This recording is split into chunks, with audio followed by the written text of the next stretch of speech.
Imagine waking up one morning to the love of your life vanishing without a trace, leaving you shattered and questioning everything. Only for her to reappear years later with a shocking secret that could upend your world all over again. Stick around, because this Reddit-style relationship nightmare is about to unfold in ways you won't see coming. You know those stories where someone says, "I never saw the signs," over and over? Well, that's exactly how it hit me. My wife and I had been together for 4 solid years of marriage, and honestly, I thought we had it all figured out. We were on the same page about everything, with big dreams mapped out for our future together. From day one after tying the knot, kids were at the heart of our conversations.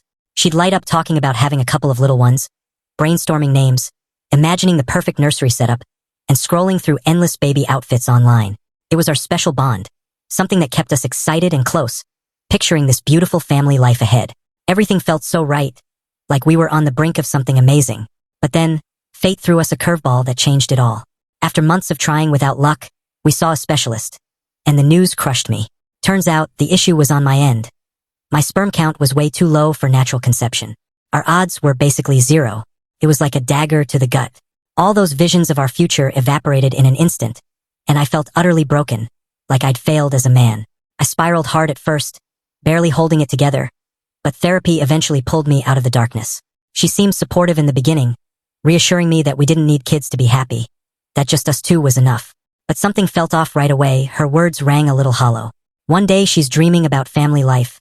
The next she's brushing it off like it never mattered. I get that people process grief differently, but her shift was eerie. No more baby talk. She'd shut down any mention of it.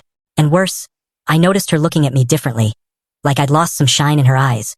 Out of nowhere, she'd nitpick things she'd never mentioned before, saying I wasn't keeping fit, or I needed to pitch in more at home.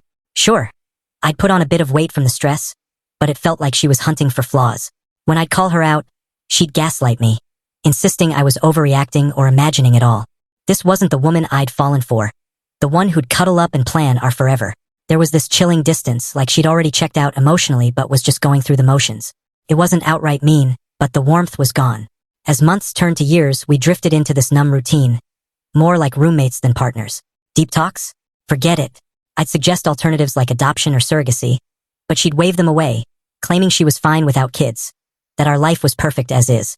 But her tone always felt forced, like she was convincing herself more than me.